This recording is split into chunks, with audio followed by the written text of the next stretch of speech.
The 2,000-year-old Book of Giants describes how the Nephilim were destroyed. We have various texts showing us describing the Nephilim, the fallen angels, the giants of old. The Book of Genesis in the Old Testament, Genesis 6, talks about the Nephilim. We also have mythology and ancient legends talking about shapeshifters, ancient giants.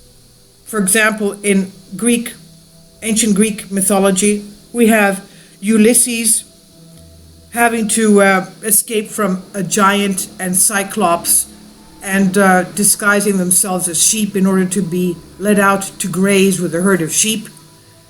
Anyway, going back to this, over 50 years ago, researchers came across one of the most important archaeological discoveries of the century.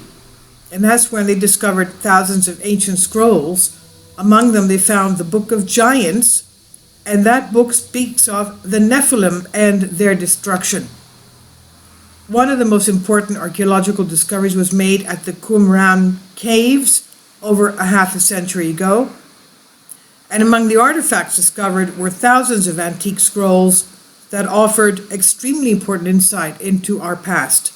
Many of these scrolls helped complete a lost fragment in Earth's history. But in addition to the numerous scrolls, archaeologists were surprised when they stumbled across a rare and unusual text, an ancient scroll that describes the demise of the ancient Nephilim.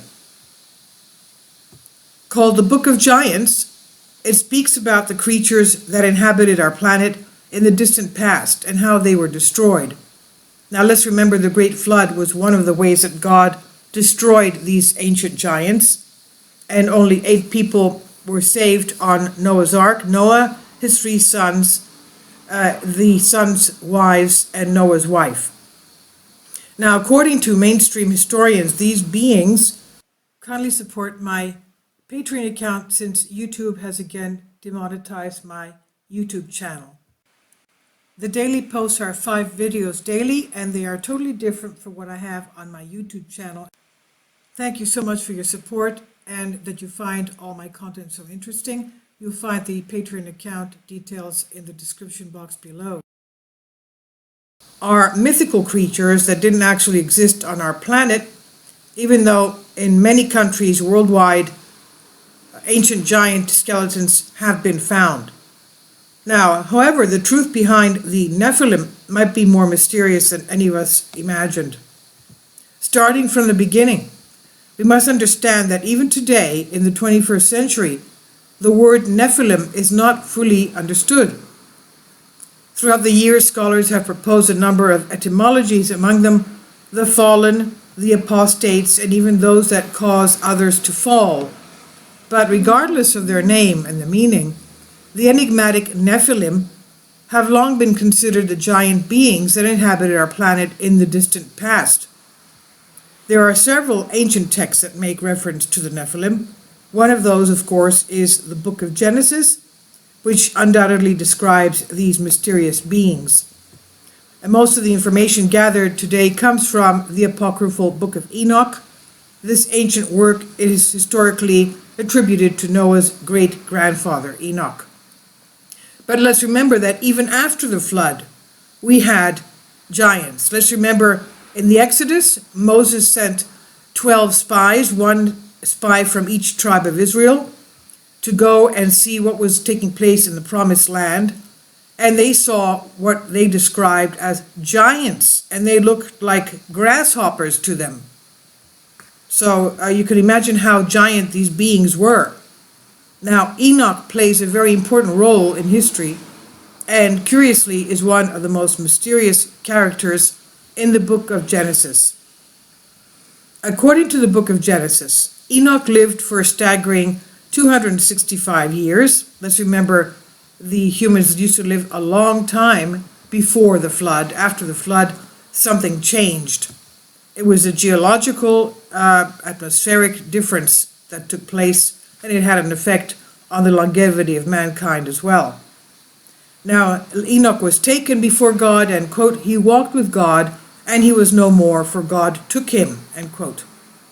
During this time, our planet is said to have been inhabited by quote-unquote angels who interacted for years with mortal people, eventually interbreeding with the daughters of men, which led to the creation of a race of beings described as being unnaturally strong, referred to as giant hybrids or the Nephilim. But the stories about the Nephilim differ in the book of Genesis and in the ancient scrolls found in the Qumran caves. The book of Giants, which by the way is incomplete, offers a different perspective about the Nephilim.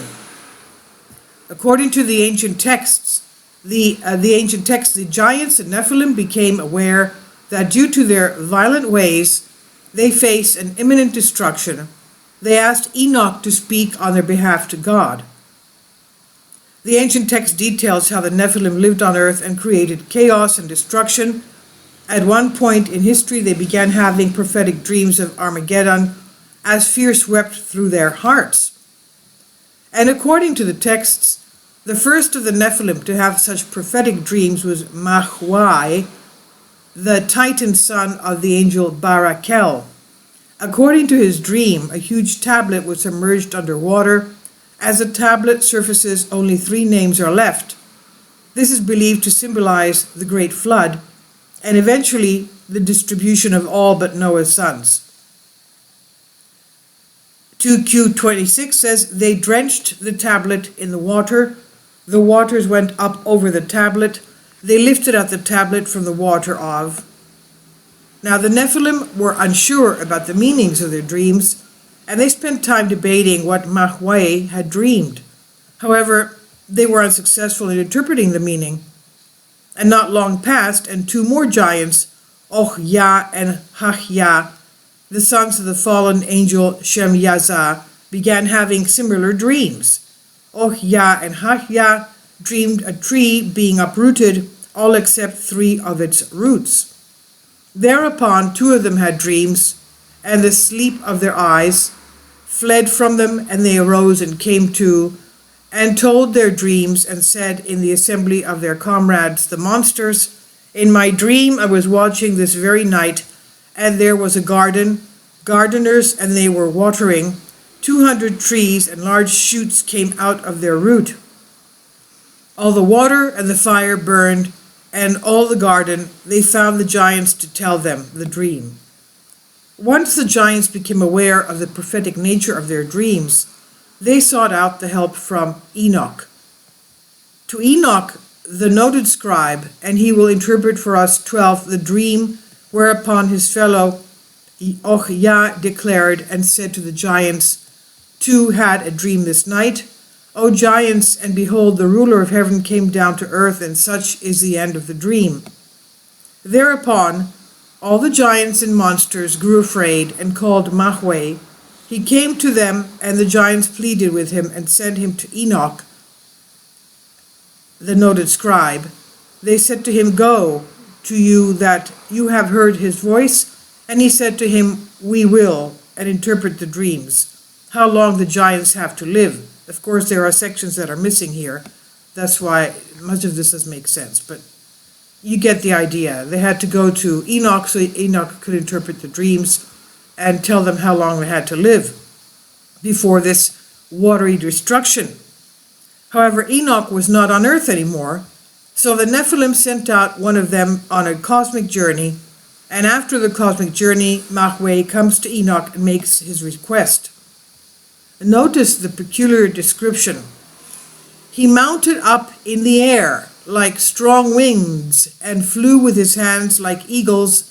He left behind the inhabited world and passed over desolation, the great desert, and Enoch saw him and hailed him, and Mahwai said to him, hither and thither a second time to Mahwai. The giants away your words, and all the monsters of the earth has been carried from the days of, and they will be added.